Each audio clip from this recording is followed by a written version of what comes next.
Abraham Lincoln. In the summer of 1864, President Abraham Lincoln narrowly escaped death when a bullet pierced his hat during a carriage ride from Washington, D.C. to the soldiers' home. Despite the Civil War raging and facing threats from Confederate sympathizers, Lincoln remained remarkably calm about the incident, reportedly stating it wasn't his time to die. Though investigated, the shooter was never identified, with suspicions pointing to those opposing Lincoln's leadership.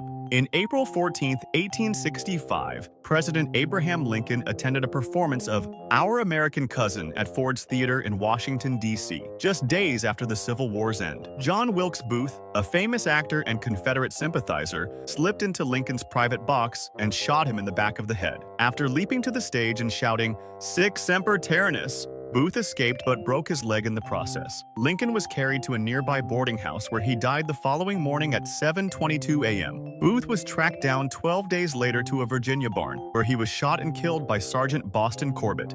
John F. Kennedy. President John F. Kennedy's life ended tragically on November 22, 1963, in Dallas, Texas. While riding in an open motorcade through Dealey Plaza with his wife Jacqueline and Texas Governor John Connally, shots rang out at 12:30 p.m. Kennedy was struck by 2 bullets and rushed to Parkland Memorial Hospital, where he was pronounced dead at 1:00 p.m. Lee Harvey Oswald was arrested and charged with the assassination, though he claimed innocent. The Warren Commission later concluded Oswald acted alone, but numerous conspiracy theories persist to this day.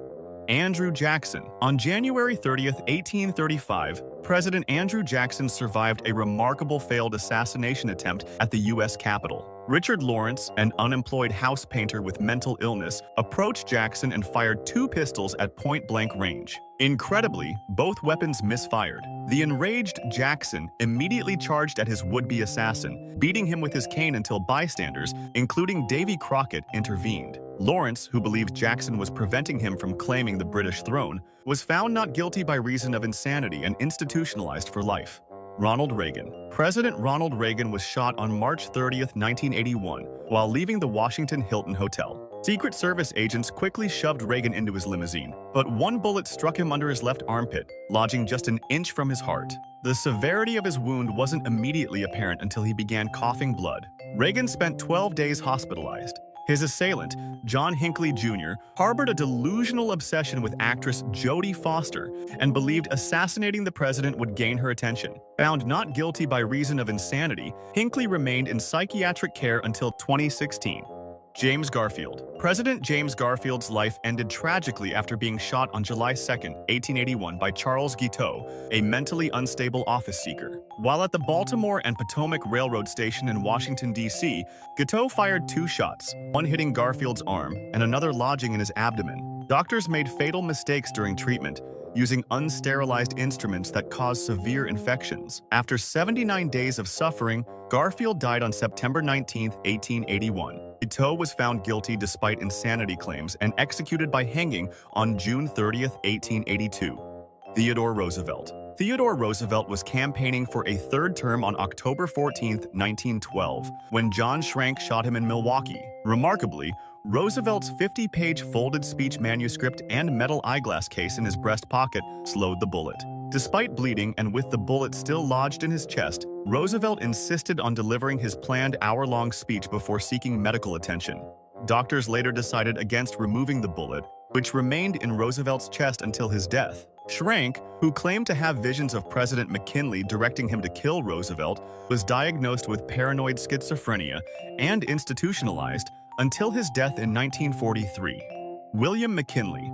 William McKinley was fatally shot on September 6, 1901, while greeting the public at the Pan American Exposition in Buffalo, New York. Anarchist Leon Czolgosz approached with a concealed pistol and fired twice at close range.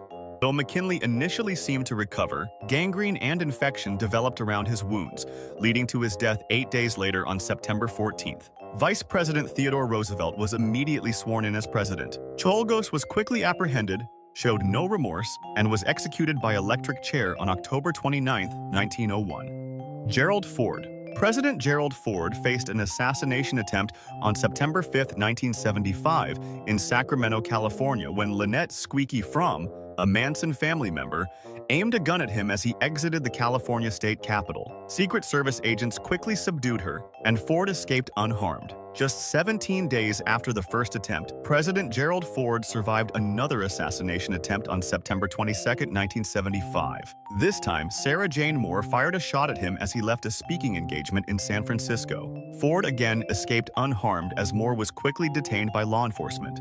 Franklin D. Roosevelt. On February 15, 1933, President-elect Franklin D. Roosevelt narrowly escaped assassination in Miami, Florida. Giuseppe Zangara, an Italian immigrant, fired several shots at Roosevelt during a speech.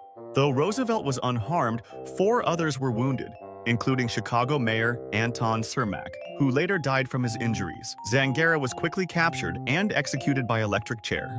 Harry Truman. President Harry Truman survived an assassination attempt on November 1, 1950, at the Blair House in Washington, D.C., where he was staying during White House renovations. 2 Puerto Rican nationalists, Oscar Colasso and Griselio Torresola, launched an armed attack to promote Puerto Rican independence. One attacker was killed and the other wounded during the gunfight with security personnel. Truman remained unharmed throughout the incident. Bill Clinton. On October 29, 1994, Francisco Martin Duran fired multiple shots at the White House from a nearby street while President Bill Clinton was inside. Duran was quickly subdued and later sentenced to 40 years in prison for the attack. Clinton was unharmed during the incident. George W. Bush. President George W. Bush survived an assassination attempt on May 10, 2005, while giving a speech in Tbilisi, Georgia. Vladimir Arutiunian threw a hand grenade toward the stage, but it failed to detonate. The attacker was arrested shortly afterward, and Bush continued his presentation unaware of the threat. Barack Obama. In November 2011, Oscar Ramiro Ortega Hernandez fired several shots at the White House, believing he was targeting President Barack Obama. The 21-year-old was quickly apprehended and later sentenced to prison for the attack. Obama was not at the residence during the shooting. Donald Trump. On June 16, 2016, Michael Stephen Sanford, a British national, attempted to assassinate then-presidential candidate Donald Trump at a Las Vegas rally. Sanford approached a police officer pretending to seek an autograph before attempting to grab the officer's gun. He was quickly subdued, and Trump continued his rally unaware of the threat. Sanford later admitted he had been planning the assassination for about a year. Then again, on July 13, 2024, former president and presidential candidate Donald Trump was wounded when a bullet grazed his ear during a campaign rally. The shooter, 20-year-old Thomas Matthew Crooks from Pennsylvania, was quickly neutralized by Secret Service agents. 1 civilian was killed and 2 others critically injured in the attack. This marked the first injury to a presidential candidate or former president in over 40 years. If you like the channel and want more contents like this, please drop a like and subscribe. Thank you, and see you in our next video.